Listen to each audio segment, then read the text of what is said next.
That, meaning a broad-based coalition of folks with really diverse political ideals, was the way for us to stop Pinochet in Chile. We united from the soft right wing all the way to the communists, using the rainbow as our symbol. We united to say no to him and his dictatorship. Yeah, I do think that, history doesn't repeat itself, but we have got to learn from the lessons of history, not be constrained by tactics and strategies that folks used in the past that were successful, because there are going to be new and emerging strategies that are most useful right now in this time that we're in the circumstances that we are facing. But we also shouldn't act like we have to reinvent the wheel, right? We can glean from those tactics that were highly effective at stopping authoritarian creep or dismantling authoritarian regimes in the past. There have been a couple of good articles in the last few years about how Chile won back their democracy, but I want to point you to one from Post Alley by Frank Greer. It's from 2024. Now, obviously, I am by no means an expert on world history, and particularly not on Chilean history, but I've been reading a couple of articles about it today, and I realized that I need to get much more informed about what happened in Chile. And so I want to share this article with you because I found it interesting and helpful. I'm going to read an excerpt from the article. Now, again, it was published in February of 2024. Things were very different back then, but he starts off talking about Republicans in Congress and how even then they were being kind of directed, organized by Donald Trump to basically not only regress America, but make us less secure, weaker. And the author makes it really clear Republicans are going to carry out a coup and promise to impose authoritarian measures if Donald Trump gets reelected. And that is what has happened. So he goes on to say, let's look at some lessons from history, right? Chile is one of the many countries that overcame a coup and a dictatorship in the 20th century.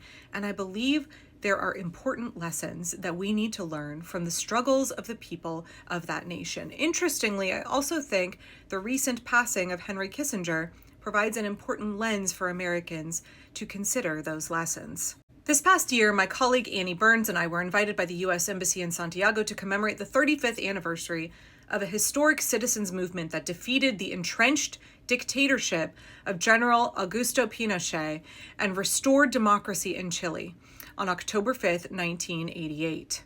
We, the author and his colleague, came to Chile 35 years ago as volunteers to assist the fledgling democratic organizing effort there. The movement was led by Gennaro Arriagada, an amazing, skilled, and effective political leader who had brought together a coalition of 16 political parties, civic and religious organizations, and they all came together in a united front called La Campaña del No, or the Campaign of the No, in order to defeat Pinochet in a national referendum on the continuation of his bloody regime. Like many dictators, one of Pinochet's key flaws was hubris. His 15-year military rule was based on brutal repression. He believed that he was still powerful enough to control the outcome of a popular vote that would legitimize his regime and make him dictator for life. Does this sound familiar? Sound like what's happening right now in the United States? We were, at that time, as Americans, fortunate to be able to come and help with this historic campaign to make a small contribution to righting the wrongs of Richard Nixon and Henry Kissinger in Chile. On the 50th anniversary of this coup, the National Security Archive released documents acquired through legal and FOIA efforts that reaffirmed that the CIA had worked to overthrow the democratically elected government of Salvador Allende. You guys, I'm sorry. Bear with my terrible pronunciation, in 1973 and install a cruel, repressive military junta led by Pinochet. Actually, just deleted a clip. I had originally said, unlike all Americans, we're doing it all on our own, but we're not, right? We know that there's foreign intervention, and we know the role that Russia is playing. So, how the tables turn. What we have done in other countries is being done to us. Anyway, one memory of this time period stands out to me. As the part of the ongoing efforts to shed light on the brutality of the regime, I assisted in organizing a memorial concert for slain Chilean folk singer Victor Jara while Kissinger's coup was still raging. The event featured Joan Baez and Victor's widow, who was also named Joan. Joan Jara was a courageous leader of the opposition who bore witness to the crimes of Pinochet's military until she passed away last year in 2024. Her husband was one of the many Chileans who were arrested, beaten, and ultimately killed. Victor was one of just the 40,000 people that Pinochet was responsible for murdering. Now, fast forward to 1988, we knew success was a long shot with a dictator in power and his campaign run out of the military establishment. "I am never leaving, no matter what," Pinochet told his subordinates. Does that sound like Donald Trump's comments lately, where he says, "People call me a dictator, maybe the people want a dictator"? But despite Pinochet's assertions, the people of Chile were willing to take on the challenge of going to the polls to push him out of power. The most daunting challenge was the need to register millions of disenfranchised voters who had been living through years of brutal intimidation and fear. There's been some concerning reporting lately about the kind of blasé attitude that the DNC and Democratic establishment folks have had about trying to increase voter registration, right? We actually are losing Democratic voter registration, and we know that the Republicans are trying to not only gerrymander but dump people off the voting rolls. Anyway, back to the article. However, the desire for democracy was strong, and the Chilean people had courage and commitment. It was a hard and difficult organizing effort, but the No campaign registered over 94% of the people of Chile in a matter of months. Could you imagine? Could you imagine if we had 94% of eligible people in this country registered to vote, and we had this kind of drive to get them to turn up at the polls? We know that there can be a backlash effect that's created when districts are gerrymandered, where people really register to vote, they turn out to vote, and they overcome or they cause the gerrymandering effort to fail. We know that when people turn out in huge numbers to vote, that Democrats win. We know that the fascists can't win when people turn out in very, very large numbers. Right, so let's be clear, this was a volunteer-run effort. Volunteers all over the country organized for the campaign of No. They recruited incredibly talented and passionate groups of Chilean advertising and communications professionals, many of whom had been in exile or operating underground during the dictatorship.